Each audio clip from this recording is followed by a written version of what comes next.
Ladies and gentlemen, faith in God is faith in self, unlocking the divine power within. When I say, God dwells within you, I do not speak in symbol nor in poetry. I speak in the most literal truth. The very consciousness by which you are aware of these words, that sense of I am, that no circumstance can erase, that is the presence of the divine. Do you realize the miracle of this? The great I am that spoke creation into being is the same I am by which you declare, I am strong, I am weak, I am rich, I am poor. Whatever follows, that holy name clothes itself in flesh and walks the earth as your experience. You are the operant power. You are the vessel through which God dreams himself into the world. I am is the name of God and the creative power within you. When you speak these words, you are not uttering a mere phrase.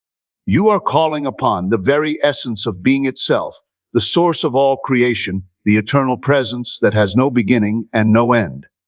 Long before you attach any quality to yourself, before you say, I am strong, or I am weak, before you declare, I am rich, or I am poor, there is the simple, undressed, unqualified, I am. That is the root, the foundation, the living God. Everything you add to it becomes clothed in form and experience, but the naked I am is always there, constant, eternal, unchanging, the ground of all existence. To understand this is to discover the secret that the ancients concealed in story and symbol. When Moses asked for the name of the eternal, the answer came, I am X, I am. Not I was, not I will be, but I am. The present awareness of being is the divine name. Whenever you affirm, I am, you are declaring that God is present and expressing himself through you. You cannot escape this truth, for whether you acknowledge it or not, every time you use those two words, you are wielding creative power. The question is not whether you create, but whether you do so consciously or unconsciously. Observe how the mind naturally works. Whatever you attach to, I am, becomes your experience. Say to yourself long enough, I am tired, and you will feel drained. Say, I am full of energy, and a current of vitality will rise in you. Whisper, I am unloved, and life will mirror that belief in lonely encounters. Declare, I am beloved, and watch as the world bends itself to reveal affection and warmth. The creative power is impartial, unjudging, and exact. It clothes itself in the garments you give it, whether noble or base. It cannot deny you, for to deny you would be to deny its own nature. When you say, I am, you are standing at the center of creation. All possibilities exist, all states are real, and yet what you choose to affirm becomes the state you occupy. It is not imagination in the sense of fantasy, but imagination in its divine sense, the shaping power of consciousness. To live with awareness of your I am is to awaken to your own divinity. To live without awareness is to drift in the stream of unconscious assumption, mistaking the shadow for the source, believing that circumstances dictate who you are, rather than realizing that who you declare yourself to be dictates circumstances. The great error of man has been to look outside himself for God, to imagine the eternal as something apart, distant, or dwelling elsewhere. But the truth has always been whispered in the depths of his own soul. God is within you as your own. I am. The sacred name is spoken every moment of your life, whether in faith or in ignorance. You carry it in your thoughts, your words, your feelings.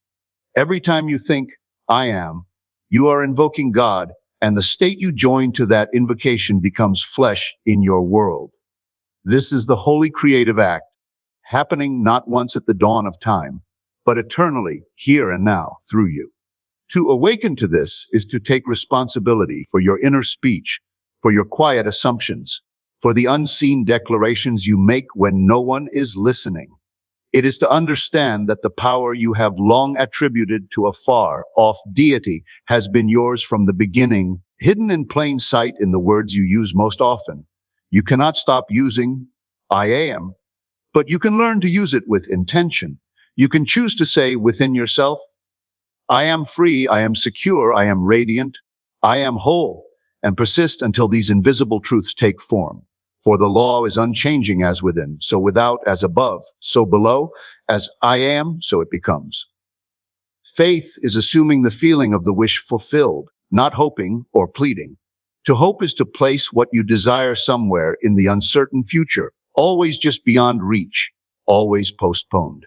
To plead is to confess separation from the very thing you seek, admitting that you do not yet possess it and begging for it to come.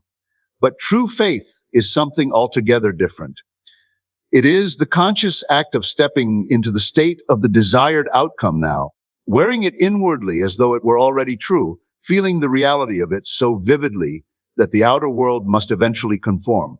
Faith is not waiting. Faith is not longing. Faith is not asking. Faith is acceptance, appropriation, embodiment. Consider the difference between the one who prays in hope and the one who prays in faith. The hopeful soul lifts up their voice and says, "One day I will be healed," or "One day abundance will come." They push their blessing forward, away from the immediacy of the present.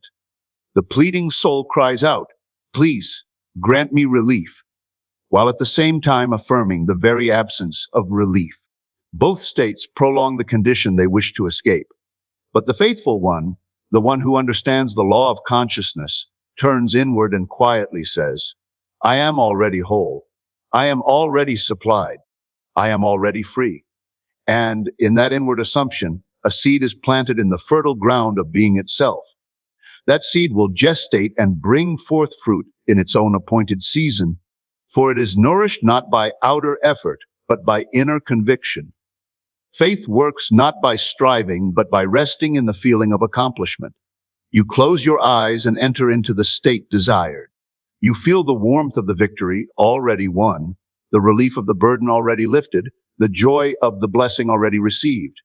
You do not analyze how it will come. You do not measure the distance between now and then. You simply take your stand in the end. By dwelling in the end, you call it into being. You occupy the position of fulfillment long before evidence appears. This inner act is the true prayer, the secret creative movement that shapes the course of your outer life. The senses will contradict you. They will show you lack. They will parade difficulties before your eyes. They will insist upon the weight of present conditions. But faith is the refusal to bow to appearances. Faith says, "I see beyond this shadow to the reality I have chosen." Faith ignores the testimony of the senses and listens only to the silent assurance within.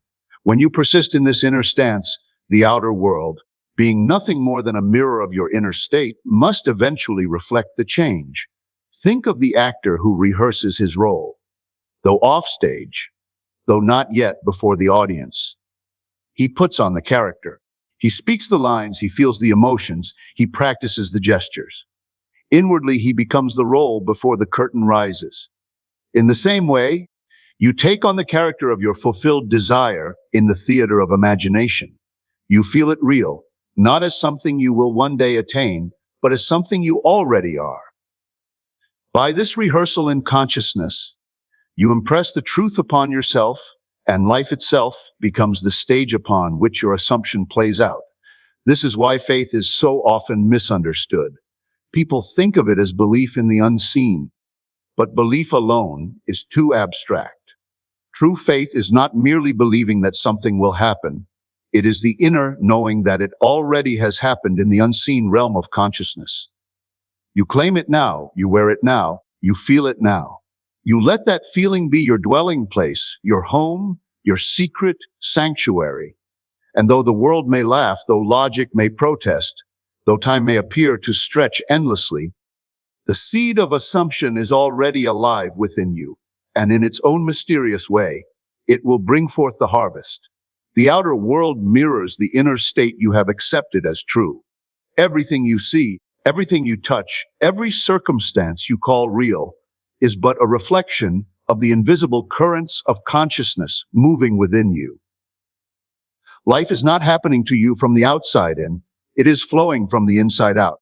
The conditions of your environment, the characters you encounter, the opportunities and obstacles that arise, all are shadows cast by the light of your inner state.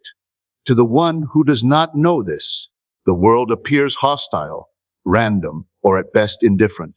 But to the one who awakens, the world is revealed as a faithful servant, a mirror that never lies, always reflecting what you have assumed yourself to be. When you declare within yourself, "I am unloved," the world seems to echo back rejection, neglect, or indifference. When you affirm, "I am valued," suddenly doors open, faces brighten, and kindness greets you at every turn. It is not the world that changes first. It is your own secret acceptance of a state. And because consciousness is the only reality, the outer must conform. The world is like a mirror that cannot project its own image. It only returns to you the image you hold within yourself, whether consciously or unconsciously. This is why two people can walk through the same city and live in utterly different worlds. One may find only hostility, obstacles, and despair, while the other moves through the same streets surrounded by opportunity, kindness, and abundance. It is not the city that changes, but the consciousness perceiving it. Each carries within himself the seed of his world, and the outer landscape shapes itself around that seed. To argue with appearances, to fight the mirror, is useless. If you wish to see a new reflection, you must change the face you present to it. The inner state is not merely thought, but feeling. It is the atmosphere of conviction, the mood of being that you silently assume.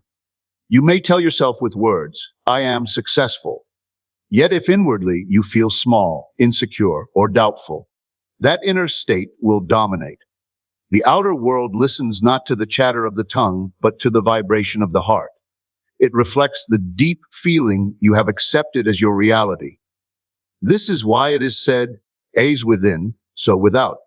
The seed is planted in feeling, and the harvest is reaped in fact. Every event, every encounter, every so-called accident is but the outpicturing of your inner life. The people who play roles in your story are drawn to you by the states you inhabit. The friend who encourages you, the stranger who challenges you, the opportunity that suddenly appears. All are actors responding to the script written in the depths of your being. Change the script, and the cast of characters will shift. Persist in a new assumption, and the entire scenery of your life will rearrange itself to reflect it. Yet most live in forgetfulness of this law. They look at the mirror and cry out against what they see. They blame others, they resent conditions, they struggle against shadows. But the wise turn within. They know that the cause is not out there, but in here, in the quiet chamber of imagination, in the silent decree of "I am this." They withdraw their attention from appearances and nourish the inner state they choose to live by. In time, the mirror must reflect it, for the outer cannot resist the inner any more than a shadow can resist the form that casts it. To live by this understanding is to step into mastery. No longer a victim of circumstance, you become the conscious author of your world. By selecting and persisting in the states you desire, you reshape your destiny. The law is impartial and unfailing. Accept poverty, and poverty is mirrored back. Accept abundance, and abundance takes form. Accept weakness, and life will bend to confirm it. Accept strength, and strength will rise to meet you at every turn. The outer world has no choice, for it is not the cause, but the effect, not the source, but the echo, not the substance, but the shadow of your accepted state.